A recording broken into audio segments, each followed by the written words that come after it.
안녕하세요. 전 올해 50살의 중년의 여성입니다.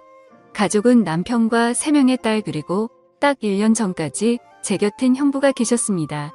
오늘이 딱 저희 형부 기일이라 많은 생각에 잠겨 글을 쓰게 되었습니다. 일단 6년 시절 이야기부터 시작해야 할 듯합니다. 따분하고 지루할 수도 있겠지만 잘 들어주시면 감사하겠습니다. 저는 엄마가 43살에 낳은 아이였습니다. 지금에야 달을 늦게 시집을 가 늦게 낳지만 제 어릴 적엔 노산이었죠. 안타깝게도 저는 부모님에 관해 기억은 없어요. 심장 쪽이 약했던 엄마는 저를 낳자마자 잘못되셔서 돌아가셨고 아버지께서는 저를 친할머니 도움을 받아 2살 정도까지 키우시다가 재혼하셨는데 재혼한 상대 여성분께는 저와 24살 더울의 딸이 있었죠. 그때도 전 어렸을 적이라 기억이 잘 나지 않지만 재혼 후 2년 정도는 그럭저럭 잘 살았다고 해요. 2년 후 새엄마가 갑작스럽게 유방암 진단을 받고 1년 정도 항암 치료를 하며 투병하시던 중 돌아가셨어요. 설상가상으로 친할머니까지 돌아가시고 아버지께 새 여자가 생기면서 저를 언니한테 떠맡기다시피 하셨대요. 그때 언니는 28살이었고 결혼을 앞두고 있는 상태였어요. 언니의 뱃속에는 아이가 있었는데 제 조카랑 저랑은 5살 차이밖에 나질 않았어요. 언니는 아직 어린 저를 보며 뱃속의 아이가 생각났다고 해요. 그래서 모른 채 할 수 없었다고. 그리고 언니는 저를 데리고 형부에게 가서 이 아이도 내 딸이라며 사정을 이야기했고 처음에 형부는 당황하더니 당연히 당신 동생이면 내 동생이고 당신 딸이면 내 딸이야. 우리 같이 잘 키워보자 했다고 하네요. 전 그렇게 언니와 함께 살게 되었고 조카와 자매처럼 같이 자라게 되었습니다. 동네 시장에서 형부와 과일 장사를 했던 저희 언니는 주변에서도 인풋이 좋아 소문이 자자했고 저에 관한 사정을 알게 된 이웃상인분들이 젊은 사람이 참 착하다며 이것저것 반찬과 고기들을 싸주셨다고 해요. 때문에 저희 언니는 항상 장사를 마치고 집으로 올 때 한가득 먹거리를 들고 오곤 했죠. 형부와 언니가 밖에서 돈을 벌어오는 동안 저는 학교 끝나고 어린이집에서 조카를 데려와 같이 그림 그리기도 하고 인형 놀이를 하며 놀고 있으면 향긋한 과일 냄새를 풍기고 들어오던 언니가 기억이 많이 납니다. 제 조카는 저를 언니 부르며 잘 따랐어요. 언니를 닮아 예쁘고 애교도 많아서 형부의 사랑을 많이 받았죠. 아직도 조카를 쳐다보며 행복해하던 이제 다시는 볼 수 없는 형부의 미소가 잊혀지질 않네요. 전 그렇게 어린 시절을 사랑이 넘치는 언니의 가족들과 행복하게 보냈지요. 그런데 제가 15살 되던 해에 저의 인생을 뒤집어버린 비극이 찾아왔어요. 온 식구가 해돋이를 보러 다녀오던 중 차가 비탈길에 미끄러져 도로를 벗어나 전복되는 사고가 난 것이었습니다. 이 사고로 인해서 저의 언니와 조카는 목숨을 잃었고 저와 형부는 가까스로 생명을 건질 수 있었습니다. 의식을 차린 후 의사 선생님께 들었는데 운전하셨던 형부는 약간의 골절과 타박상만 있었고 제 언니와 조카 그리고 제가 많이 다쳤었다고 셋 다 피를 너무 많이 흘려 수혈이 필요했는데 언니와 조카는 형부와 혈액형이 달라 수혈이 불가능했고 불행 중 다행인지 나와 형부의 혈액형이 같아서 의식이 있던 형부가 제게 수혈을 해줘 저를 구할 수 있었고 언니와 조카는 운명을 달리하고 말았다고 했습니다. 절망적인 소식을 들은 저는 정신을 차릴 수 없었어요. 언니와 조카의 모습을 다시 볼 수 없다니 정말 하늘이 무너지는 줄 알았습니다. 형부도 아내와 자식을 잃은 충격에 한동안 말도 못하고 정신을 못 차리고 넋이 나갔었죠.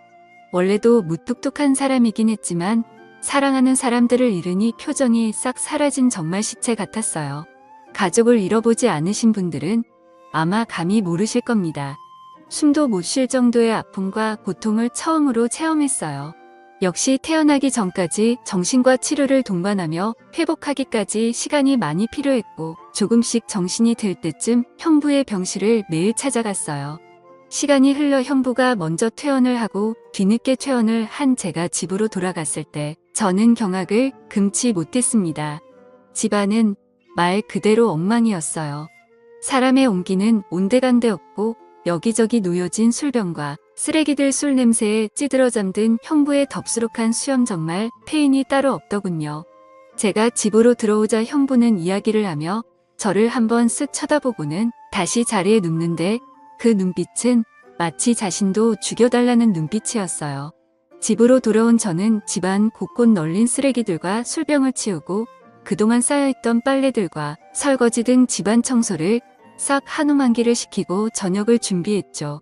저녁 준비가 다 되자 자고 있던 형부를 깨워 식탁 뒤에 마주보고 앉아 오랜만에 같이 식사를 했습니다. 분명 갓 지은 밥과 계란 후라이인데 그렇게 차가울 수가 없었어요. 그 차가운 공기를 빼고 제가 먼저 말을 했죠. 나는 형부 나 다시 학교 가야 되는데. 형부는 그래 전에 다니던 학교로 가면 되겠지. 나는 내 형부는 선생님께 말씀드리마. 그렇게 저는 다시 학교를 다니게 되었고 언니와 조카모까지 열심히 살겠노라고 다짐하며 이를 악물고 공부를 했고 결국 전교 1등을 하였습니다. 그러나 형부는 많은 시간이 필요해 보였어요. 학교를 마치고 집에 오면 항상 같은 자리에 누워있는 형부, 그리고 형부를 보호하듯 주위를 둘러싸고 있는 빈 술병들. 학교가 끝나면 집에 와 널브러진 술병과 쓰레기를 치우고 저녁을 준비하는 저의 학교 후 일과는 항상 똑같았습니다. 그렇게 1년 반 정도의 세월이 흘러가고 고등학교 진학을 앞둘 무렵 저의 반 담임 선생님께서 제게 특성화 고등학교에 관한 이야기를 하시며 학부모님과 상의를 하고 싶으니 형부를 모시고 오라고 이야기하셨고 저는 부푼 가슴을 안고 집으로 돌아갔습니다.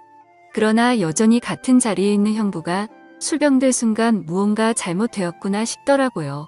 그러면서 언니와 조카 대신 제가 살았다는 자책감은 절 헤어나올 수 없는 절망으로 내몰았습니다.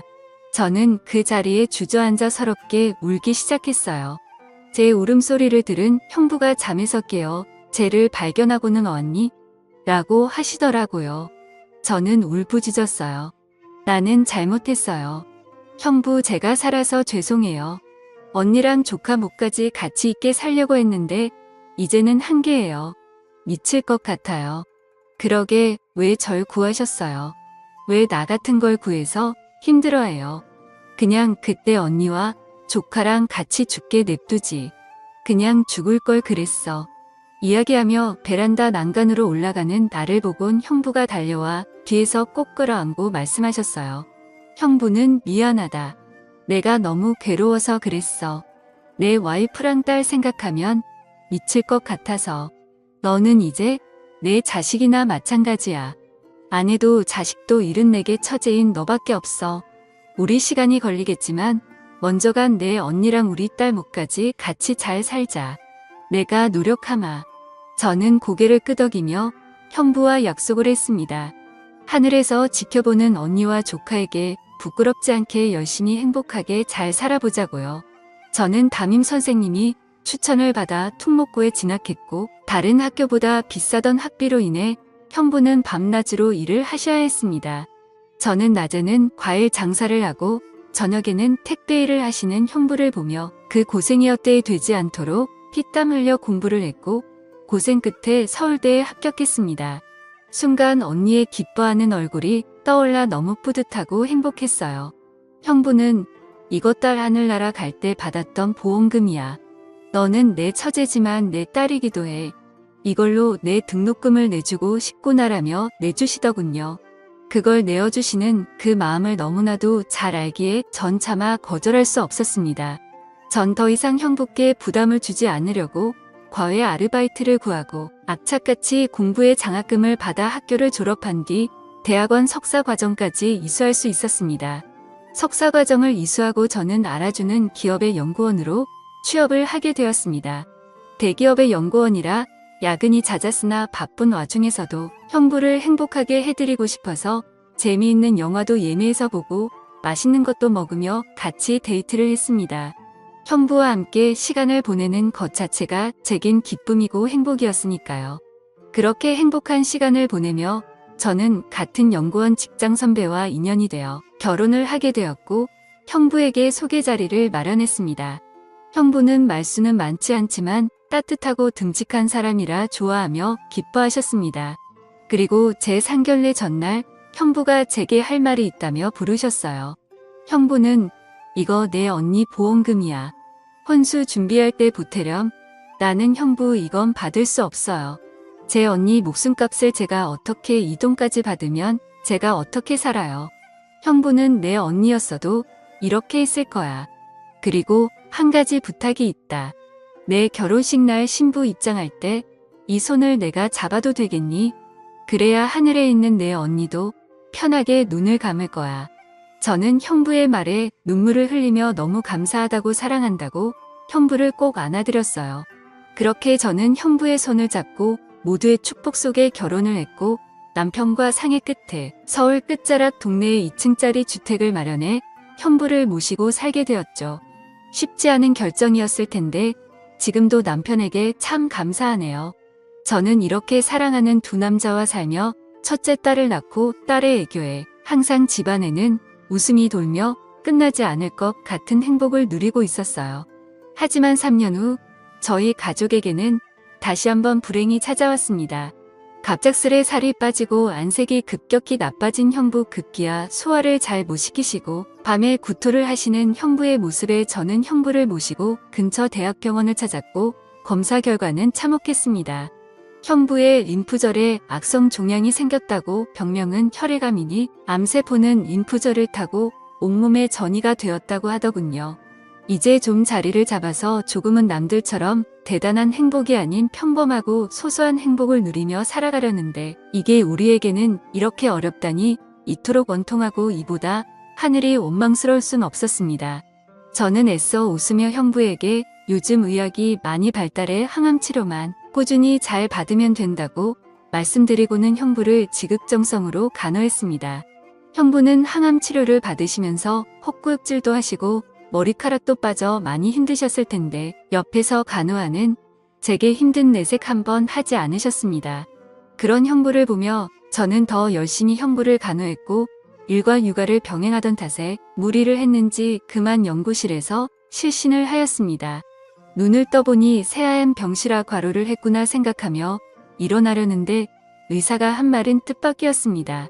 의사는 축하드려요. 임신입니다. 임신 12주 되셨고요. 쌍둥이네요. 충분한 휴식과 영양분 섭취하셔야 합니다. 뱃속에 있는 아이들에겐 미안했지만 저는 너무 혼란스러웠어요. 하필 지금 이 상황에 임신이라니 마냥 기뻐할 수 없는 이 현실에 가슴이 먹먹해 눈물만 흘렸죠. 저는 이 사실을 형부에게 말할 수 없었기에 남편에게 뱃속에 있는 아이들을 지우자고 이야기를 했어요. 남편은 그저 말없이 눈물만 흘렸죠. 그리고 다음 날 저녁 형부의 항암 치료가 있는 날이라 저는 퇴근을 하고 죽을 사서 병원으로 형부를 보러 갔어요. 형부는 많이 수척했지만 환한 미소로 저를 반겨주셨고 저는 형부 식사 아직 안 하셨죠. 쌓아온 따끈따끈한 죽과 반찬거리를 꺼내기 시작했어요. 그런데 형부가 제 앞에 아기벤의 쩌고리를 내놓으시는 게 아니겠어요. 저는 너무 놀라 형부를 쳐다보았습니다. 형부는 내 남편 시켜서 샀다. 아직 둘 다 성별을 몰라서 하얀색으로 샀는데 마음에 들지 모르겠구나. 저는 죄스러운 마음에 울먹이며 나는 형부 미안해요. 라고 했습니다. 형부는 내가 왜 미안해. 나는 이렇게 좋은 소식을 들을 수 있어서 지금 너무 기쁜 걸 건강하게 출산해서 내게 꼭 안겨주려무나. 형부는 자책하는 제 손을 꼭 잡아주며 말씀하셨고 저는 형부를 붙들고 눈물을 왈칵 쏟았습니다. 저는 남편과 상의하여 휴직계를 내고 육아와 간병에 전념하기로 했습니다. 낮에 아이를 유치원에 보내고 형부가 있는 병원으로 갔습니다. 그런 날을 보는 형부는 홀몸도 아닌데 병실에 찾아오지 않아도 된다고 말씀하셨으나 저는 이것조차 못하면 제가 죽을 것 같다고 말씀드렸습니다. 형부는 태교도 못하는 저에게 미안하다며 병원 휴게실에서 이야기 책과 잡지를 들고 오셔서 아름다운 풍경 사진도 보여주시고 재밌는 이야기도 들려주셨어요. 형부와 같이 사진을 보며 신혼여행도 제주도로 가서 한 번도 외국 여행을 가본 적이 없다는 형부를 꼭 모시고 가리라 다짐을 했었는데 저의 출산이 임박함과 동시에 형부의 상태는 악화되어 갔습니다. 행행 머리 가죽만 남은 뼈에 분만실에 들어가기 전 다른 산모들은 건강한 아이를 낳도록 기도하는 시간에 저는 출산을 하고 나왔을 때 형부가 살아계신 것을 기도했습니다. 그리고 저는 건강한 여아들을 출산했습니다. 병실로 옮겨진 저는 곧바로 형부에게 전화를 했습니다. 아직도 그날의 기억이 생생하네요. 다시는 형부의 목소리를 들을 수 없을 것 같아 어찌나 마음이 조마조마하던지 형부는 다행히 전화를 받으셨습니다. 형부는 고생했다며 누구보다 기뻐하셨고 저도 부푼 마음으로 아이들을 형부에게 보여줄 생각에 회복에 힘을 썼습니다. 다행히도 우리 어린 공주들은 건강에 아무 문제가 없었고 저 또한 빠르게 회복했습니다. 저는 남편과 아이들을 데리고 형부의 병실을 찾아갔어요. 형부는 아이들을 보며 너무 예쁘다고 수고했다고 말하며 한없이 행복해 하셨습니다. 하지만 저희가 왔다간 다음 날부터 형부의 상태가 급격히 악화되었고 의사 선생님께서는 마음의 준비를 하라고 말씀하셨습니다. 그런데 저는 이대로 형부를 보내드릴 수 없었어요. 정말 억장이 무너져 내렸습니다. 며칠이 흘러 형부가 저희를 먼저 병실로 부르셨어요. 저의 가족을 한번 울어본 형부는 엷은 미소를 띠며 좋은 추억만 만들어줘서 고맙다고 너무 행복했다고 세상에 미련이 남지 않는다며 제 손을 잡아주시고는 이제 그만 내 언니가 있는 곳으로 보내주려는 하라고 하시는데 저는 형부의 진심에 목이 메어 하염없이 눈물을 흘렸습니다. 그리고 그날 저녁 1년 전 오늘 나의 형부는 그렇게 눈을 감으셨고 그 모습은 그렇게 평온해 보일 수 없었습니다. 형부를 조카와 언니에게 보내드린 후 저는 형부에게 받은 사랑을 잊지 않기 위해 한 달에 한 번 꼭 저희 가족들과 헌혈을 하고 있어요. 앞으로도 베풀면서 열심히 살겠습니다. 지금까지 제 사연을 들어주셔서 감사합니다.